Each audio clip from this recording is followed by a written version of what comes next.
It started like a dream. Cameras flashing, champagne glasses clinking, the world's most famous faces lined up in the front row. Paris Fashion Week, that sacred runway where image becomes power and silence becomes language. But that night, something shattered the glittering illusion. A voice. Sharp. Unfiltered. "You can't bully my staff." Those 5 words cut through the buzz like a blade through silk. And from that moment, every whisper in Paris carried one name: Meghan Markle. People say Paris has seen its share of scandals, from royal mistresses to couture collapses, but nothing like this. Because when Meghan Markle and Anna Wintour collide, it's not just gossip. It's a cultural earthquake. 2 women who've built empires on image. 2 worlds, royalty and fashion, suddenly at war under one glittering roof. But what really happened that night?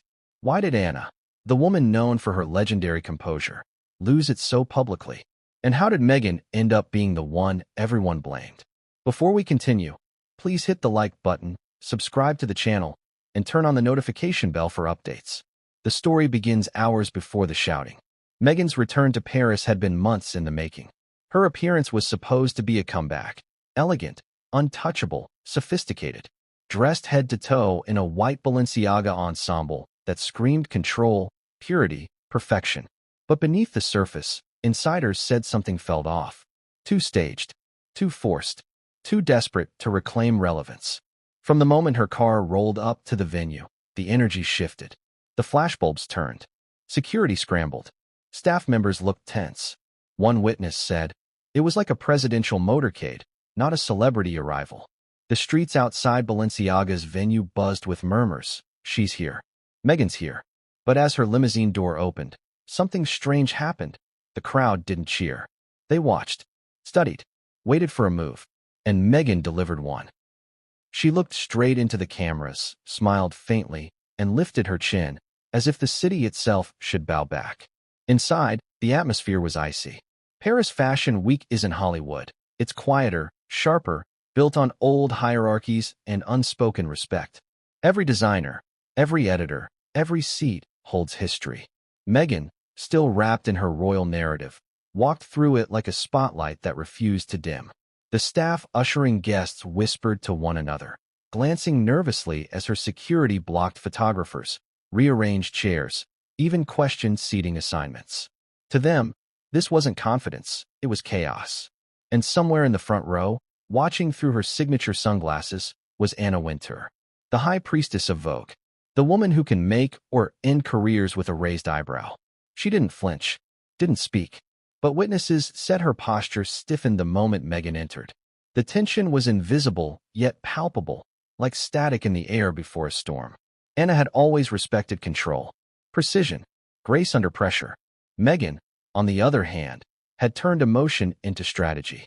Her entire brand thrived on exposure. Interviews, confessions, curated vulnerability. But in Anna's world, mystery was currency. And now, those 2 philosophies were staring each other down across a runway of silk and shadows. When the show began, everyone was watching Balenciaga's collection, except the press. Their lenses stayed on Meghan. Every tilt of her head, every smirk, every exaggerated reaction to the clothes. She wasn't just attending. She was performing. For the cameras. For the internet. For the story that would follow. It was uncomfortable, one stylist whispered later. It felt like the show became secondary to Meghan's show. Anna noticed. Of course she did. She always noticed. And when a young assistant accidentally brushed past Meghan while delivering bottled water, witnesses say Meghan gave her a glare so cutting that the girl froze in place. The moment lasted seconds, but it spread like perfume in a crowded room. Everyone sensed it. Anna leaned slightly forward, her lips tightening. Still, nothing was said. Not yet. Because that's how Anna operates. She doesn't speak until silence has done its work. But Meghan's night was only getting started. After the runway finale, as guests began to mingle, Meghan reportedly requested a private moment backstage to congratulate the designer personally. It sounded polite enough, but to the Balenciaga staff, it was an order, a sudden rearrangement of protocol. Meghan's team moved with military precision, clearing a path where none existed. Cameras followed. Assistants scrambled. Models paused mid-change as her entourage swept through the restricted area. And that's when it happened, the spark before the explosion. A junior staffer, flustered and sweating, tried to inform Meghan that the designer was occupied with press interviews and would meet her shortly. But according to several witnesses, Meghan's response was sharp, dismissive, something about how she didn't wait in lines, not even at Buckingham Palace. Laughter followed, but it wasn't kind. The staffer's eyes filled with tears. Another assistant stepped forward to help, and standing nearby, quietly observing, was Anna Wintour. The same Anna who'd built an empire by protecting her team like family. Within seconds, she moved closer, calm, composed, but radiating power. Witnesses said her tone was low, her words deliberate. "You can't bully my staff." The room froze. Even Meghan blinked in disbelief. The air felt heavier. The sound of cameras stopped. No one expected Anna to speak up, certainly not like that. She was the queen of restraint, the master of silent correction. But this wasn't silence. It was fury wrapped in elegance. Meghan tried to respond, to laugh it off, but Anna didn't give her the chance. "This is my event. My people. You will treat them with respect." The words echoed like gunfire in a marble hall. And just like that, the glamour of the evening cracked open, revealing the raw tension beneath. Outside, guests were still sipping champagne, oblivious to the battle erupting behind the curtain. But within minutes, rumors started spreading like wildfire. Anna snapped at Meghan. She told her off.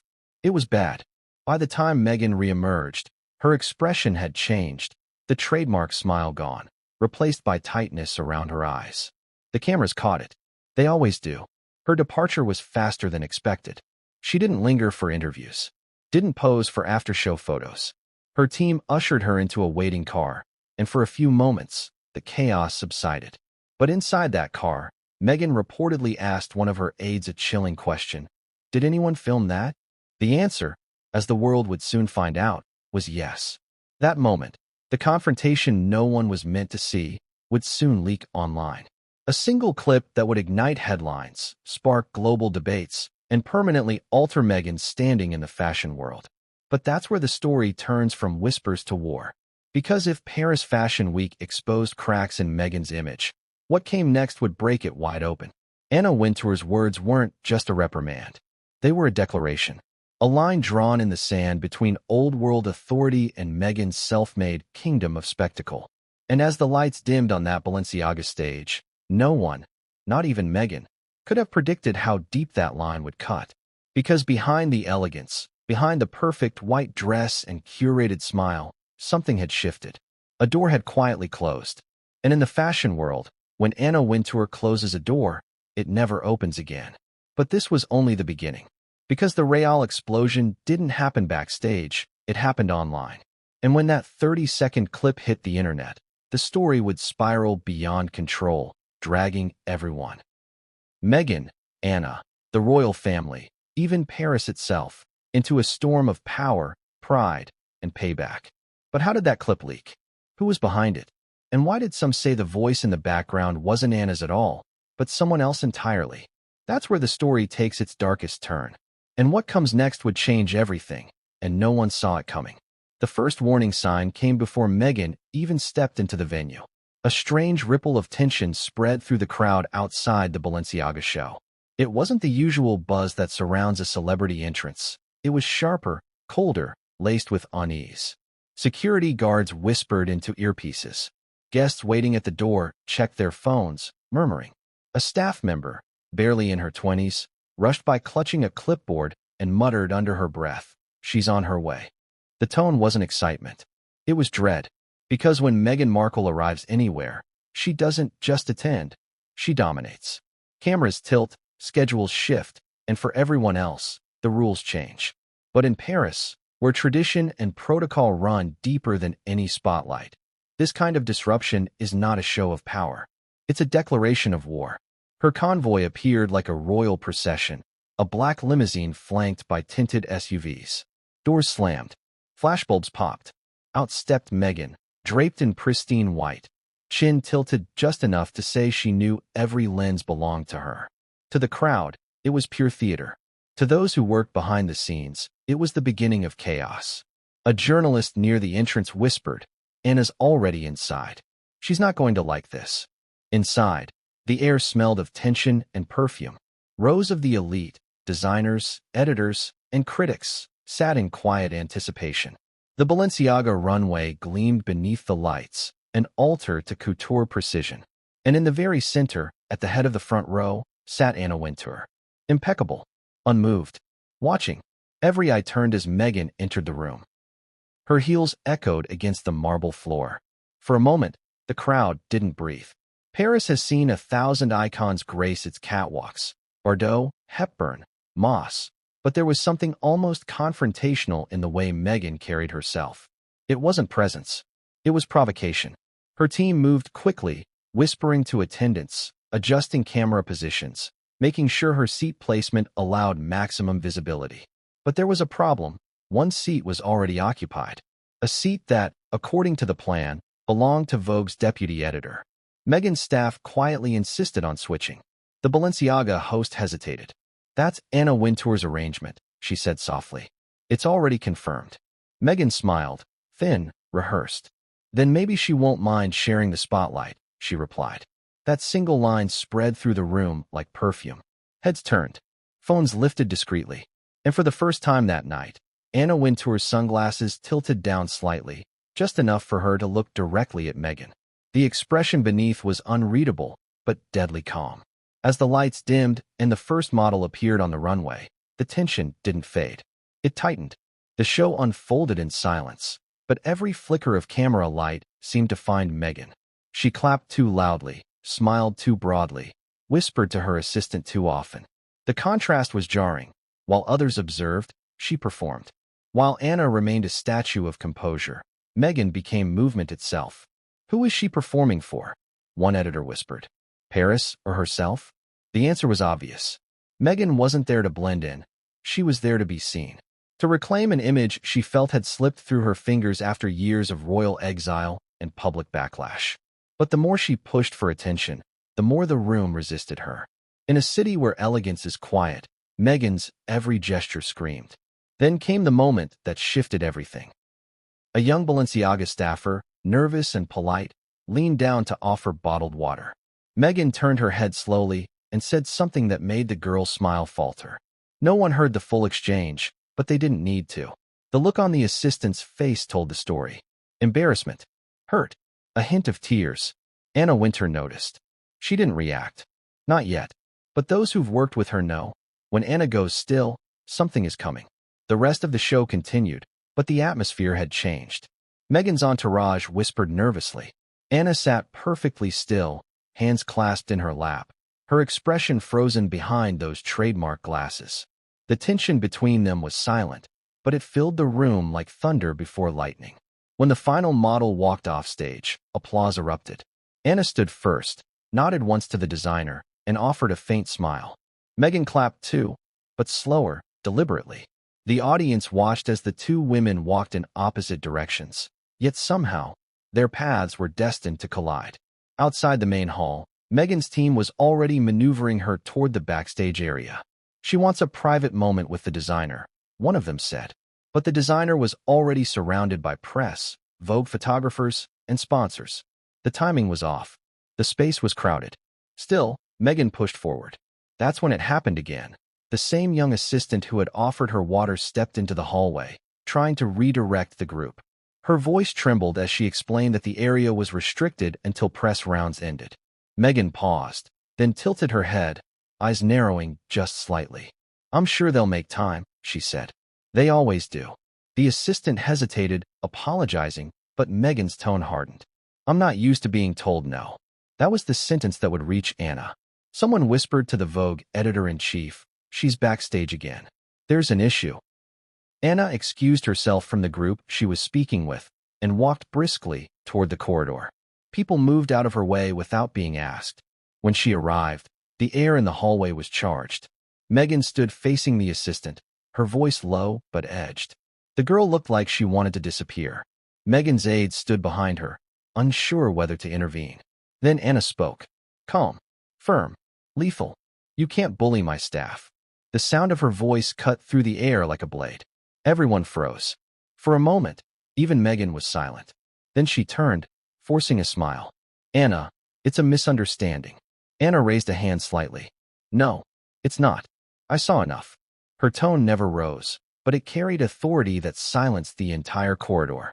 You will treat my team with respect, or you will leave. The assistant looked down. Meghan's face flushed, not from embarrassment, but from shock. No one had spoken to her like that since the days before she wore a tiara. Witnesses said the silence lasted forever. Anna's gaze didn't waver. Meghan blinked, then stepped back, adjusting her coat. If that's how you want to handle things, she said quietly, I understand. Anna nodded once. Good. And then she turned and walked away. For everyone else, the show continued. But for those who saw it, that moment became legend. The unflappable Anna Wintour, publicly defending her staff. Meghan Markle, caught off guard and powerless for the first time in years. Outside, the city glittered. Cars honked. Photographers gathered for after-parties. But behind the velvet curtains of Balenciaga, whispers were already spreading. Did you hear what Anna said? Did Meghan really snap at an assistant? Someone should have recorded that. Someone did. That clip, those 30 seconds of controlled fury and royal humiliation, would soon escape the walls of that Paris venue. And when it did, the world would see what happens when power meets pride, and neither side is willing to bow. Because this wasn't just an argument. It was a declaration, a fracture between two empires. And what came after that leak would shake both worlds to their core. It's often said that Anna Wintour doesn't shout. She doesn't need to. Her power comes from precision, not volume. Her silence can freeze a room faster than any storm of words. And that night in Paris, her silence had weight, until Meghan Markle forced her to break it. But before that confrontation exploded, the divide between their worlds had already been written in invisible ink. Anna's code versus Meghan's chaos. Anna Wintour's life runs like a metronome, punctual, exact, consistent. She arrives early. She leaves when the job is done. Every decision has purpose. Every word is measured. Her staff know her rhythm. Her meetings start at 8 a.m. sharp. Her schedule runs with surgical precision. Fashion may be flamboyant, but Anna's world is discipline in disguise. Now contrast that with Meghan. Emotion-driven, restless. A woman who built her brand on feeling, not timing. Where Anna demands silence, Meghan demands attention. Where Anna controls perception, Meghan manufactures it. One relies on legacy, the other on spectacle. And when those two philosophies met at Balenciaga, the clash was inevitable. Backstage before the show, whispers about Meghan's energy had already circulated. She wants to make an entrance, one PR coordinator warned. She's bringing her own videographer. To anyone else, that might sound harmless. But in Anna's kingdom, that's blasphemy. Paris Fashion Week runs on unspoken rules. Humility before hierarchy. You earn the lens, you don't chase it. As Anna's assistant reviewed the seating plan that afternoon, Meghan's team requested adjustments. A source later revealed. Her representative wanted her positioned closer to the designer, preferably visible from every camera angle. When told the spots were already finalized, Meghan's aide replied, "Then find a way." Anna heard about it within minutes. Her response was simple. The list stands. That's how Anna operates. No arguments. No negotiation. But Meghan's camp didn't stop there. Hours before the show, Meghan's stylist reportedly called the Balenciaga team directly to coordinate lighting for her section. The request baffled the French organizers. Lighting? For a guest.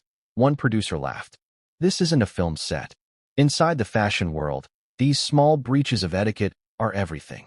It's not just about who you are, it's about knowing how to behave. And to Anna, Meghan's behavior was a declaration of ignorance, or worse, defiance. Still, the editor-in-chief said nothing. She believed in allowing people to reveal themselves. And Meghan did exactly that. Minutes before the show began, one of Anna's junior assistants approached Meghan's team to confirm seating protocol. Meghan reportedly waved her hand dismissively, saying, "We'll decide once we're in." It was a subtle gesture, but to Anna's staff, it spoke volumes. They'd spent weeks curating that front row, balancing personalities, sponsors, rival editors. To have it casually dismissed was more than arrogance. It was insult. When word reached Anna, she didn't react. She didn't scold or glare. She simply crossed her legs and adjusted her sunglasses. "She'll learn," she said quietly. And Meghan would. But not the way she expected. As the show began, the differences between them became performance art. Meghan's presence was kinetic, shifting, restless, performative. Every time a model walked by, her expressions changed, her movements precise for the camera's gaze. Anna, meanwhile, sat motionless, eyes fixed forward. The two women were mirrors of opposite worlds, one chasing validation, the other radiating authority. Then, halfway through the show, came the first visible fracture. A staff member tripped while moving along the row, nearly dropping a tray of bottled water. Meghan laughed. Not loudly, but enough. Enough for those around her to notice. Anna's jaw tightened. Her assistant leaned closer, whispering something that made Anna's lips press thin. Disrespect, one witness mouthed.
But Meghan didn't notice.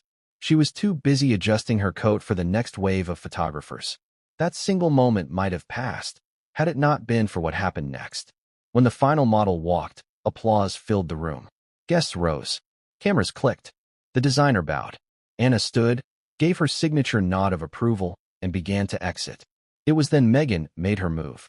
She cut through the crowd, bypassing organizers, heading straight backstage. Her team followed like a shadow. In Anna's world, backstage is sacred space, reserved for designers, editors, and select guests. But Meghan wasn't used to being told no. The Balenciaga coordinator tried to stop her. "Please, madam, we must wait." Meghan smiled, that polished Hollywood smile that had charmed the world once. "Oh, I'm sure Demna will want to see me." Security hesitated. They didn't want to offend a duchess. But the delay caused confusion. Assistants rushed to make space, bumping into racks of clothes, tangling cords. The entire backstage flow, one of the most precise systems in fashion, was thrown into disarray. Anna, meanwhile, had turned to leave through a side corridor when she heard raised voices. She stopped. Her instincts told her to look. Inside, Meghan's team was adjusting lighting again, pushing staff aside to position her for photos near the designer's area. One intern tried to intervene. "Please, not here. The models need space." Meghan's aide snapped. "She'll be quick. Just get out of the way." The intern froze. And that's when Anna stepped forward.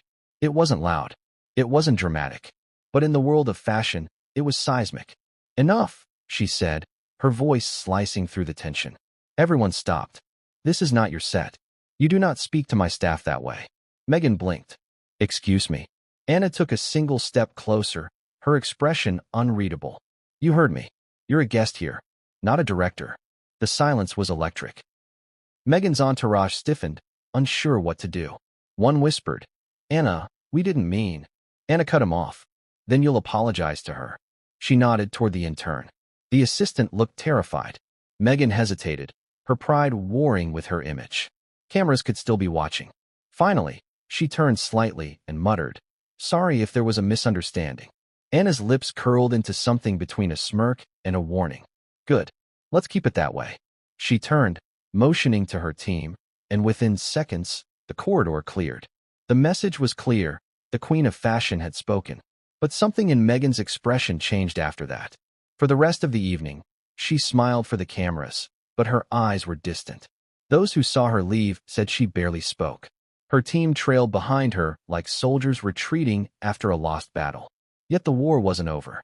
Because somewhere in that chaos, a phone had been recording. Not everything, just enough. Enough to catch Anna's voice, that unmistakable accent saying, "You can't bully my staff."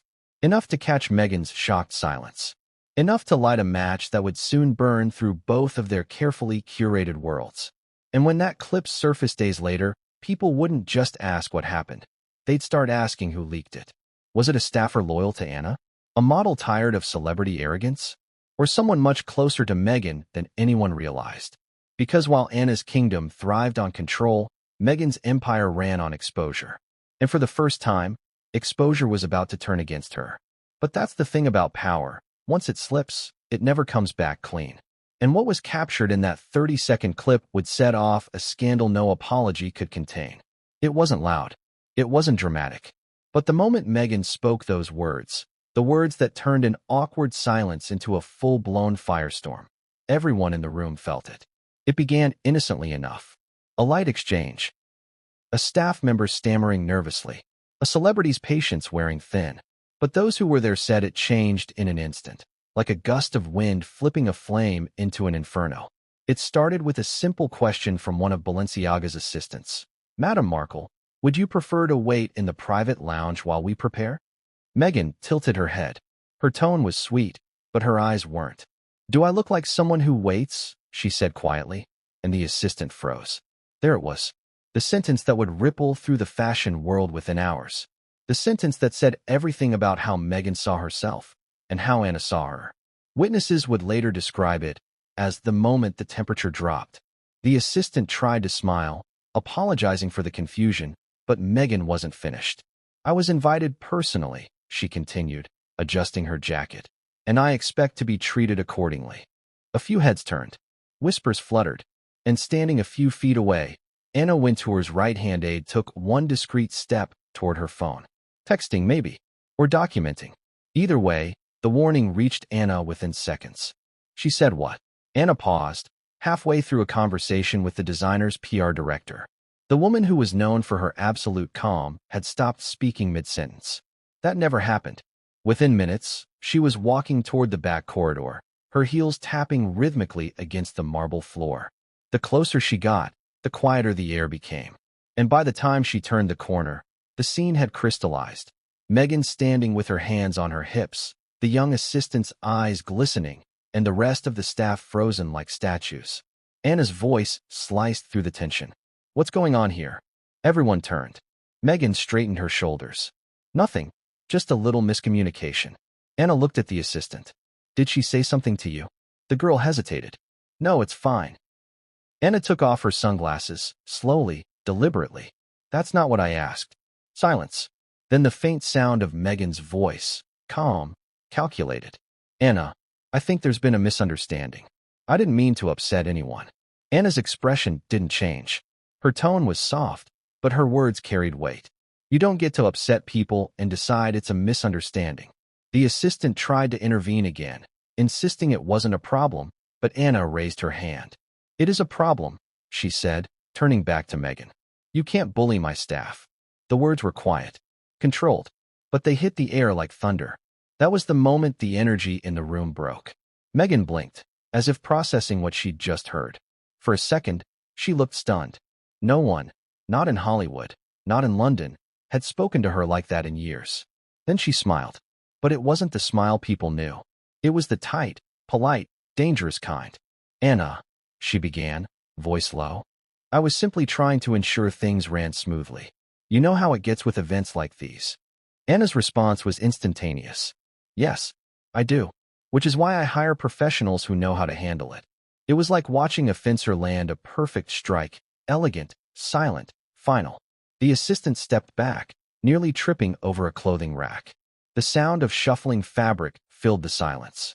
A makeup artist froze mid-brushstroke. One of Meghan's aides whispered, "Let's just go." But Meghan didn't move. She locked eyes with Anna, and for the first time, something flashed across her face, not anger, but disbelief. The realization that she was losing control of the narrative. And then Anna leaned in slightly, lowering her voice so only those nearest could hear. "You're a guest here. I expect you to behave like one." No one spoke after that. Meghan exhaled through her nose, adjusted her white coat, and turned to leave. But before she did, she glanced over her shoulder and said, I'll remember this. Anna didn't respond. She didn't have to, because in that room, everyone already knew who'd won. The assistant quickly slipped away to the side, her face pale. A model backstage whispered, "Did that just happen?" Someone else muttered, "Anna never loses her temper, ever." And yet, she had, not by screaming, not by shouting, but by simply standing up. Within 10 minutes, the entire backstage knew. Within an hour, stylists at other venues were already whispering about it. Anna told her off. She said, "You can't bully my staff." It was icy. By the time Meghan's car pulled away from the venue, the whispers had already become headlines in waiting. Clash at Balenciaga. Anna versus Meghan.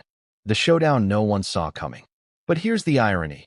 For all her obsession with controlling the narrative, Meghan didn't realize she'd just stepped into Anna Wintour's world. A world where silence speaks louder than press statements, and image isn't bought, it's earned. The two women represented opposite ideologies. Anna, tradition, composure, earned authority. Meghan, modernity, rebellion, self-made visibility. Both powerful, both commanding. But only one could exist comfortably in a space like that. And that's why Anna's reaction was so devastating. It wasn't just a correction, it was a rejection. Later that night, over dinner at Hotel Costs, several editors were overheard dissecting the event. One said, "It's not what Anna said that mattered. It's that she said it at all." Another replied, "If she spoke out, it's because she wanted people to know. That's not emotion, that's a message." And they were right. Because Anna didn't yell for the assistant's sake alone. She was sending a signal to the entire industry. Don't confuse celebrity with professionalism. Meanwhile, Meghan's team went into damage control mode. They circulated whispers that Anna had misunderstood the tone, that Meghan had been joking. But the damage was done.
By midday, Vogue staffers were circulating internal memos.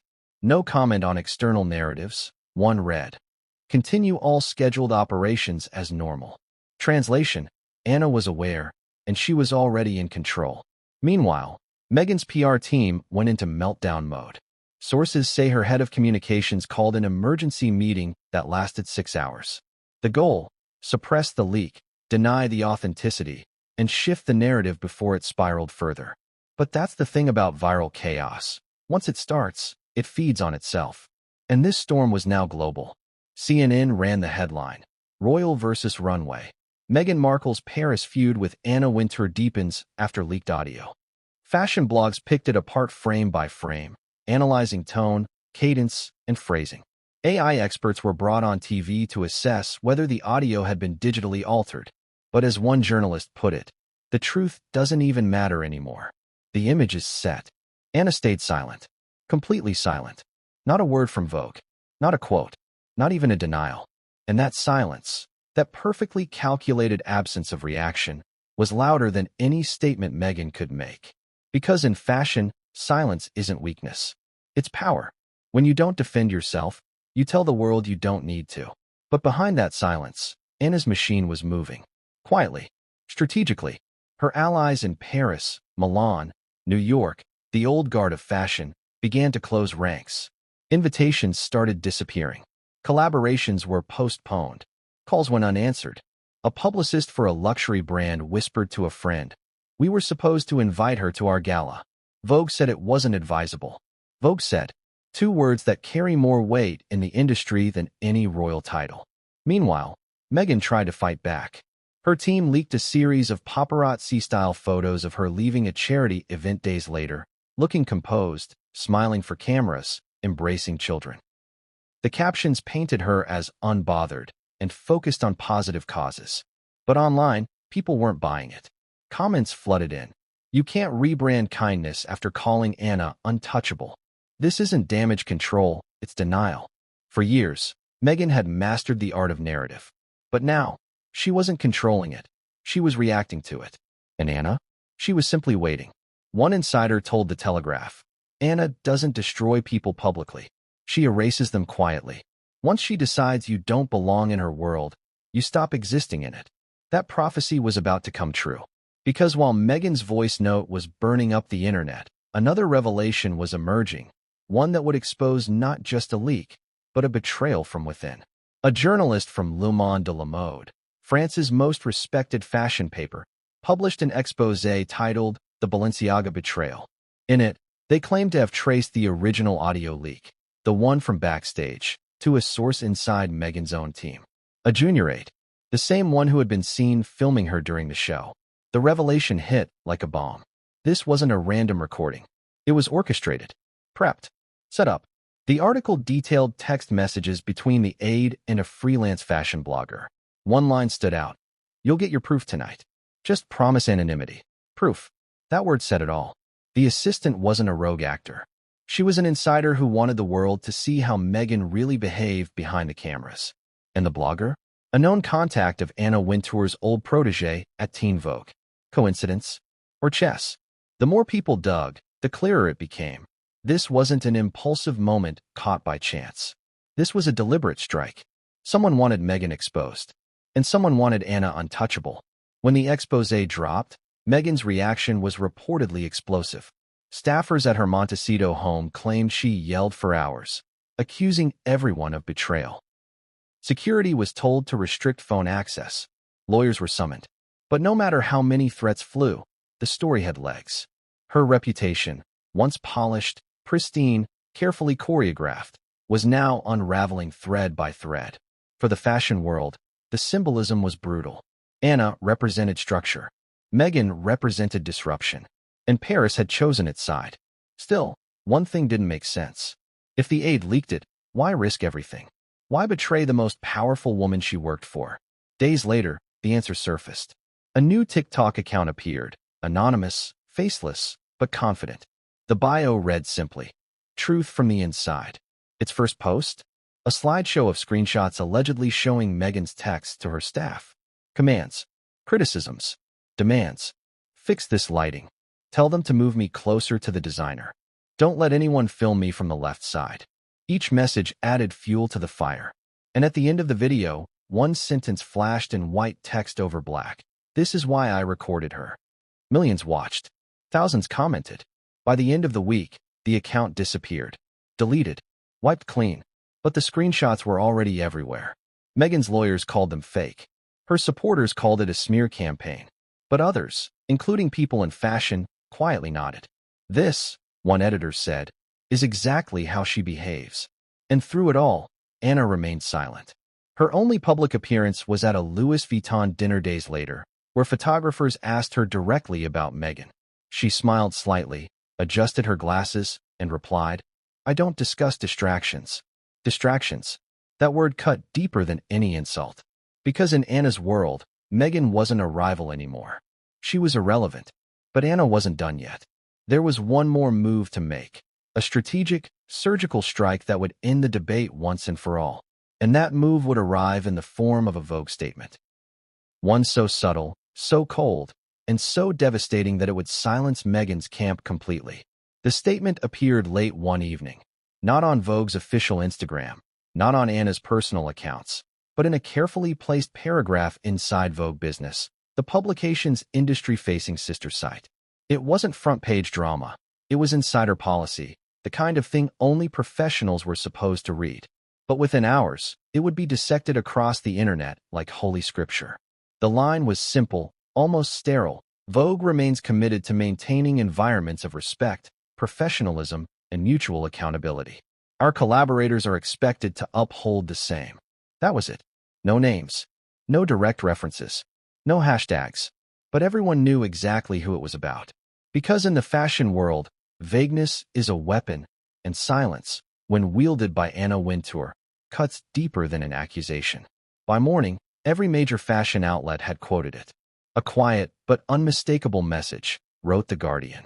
An open rebuke wrapped in elegance, said Elle. And perhaps the sharpest headline of all came from Vanity Fair. You can't bully Vogue either. Behind the scenes, insiders whispered that Anna had personally approved the statement. Not written it, approved it. Her fingerprints were invisible but undeniable. She knew how to deliver destruction softly, with sophistication and restraint. Meghan's team was furious. Within hours, her representatives were drafting counterstatements, trying to reclaim control. The Duchess values professionalism, one draft read. Any suggestion otherwise is baseless and defamatory. But they never released it. Every time they tried to push back, another story appeared, always sourced anonymously, always devastating. One claimed that several fashion houses had quietly paused future collaborations with Meghan's brand. Another said stylists were hesitant to lend clothing after recent backstage tensions.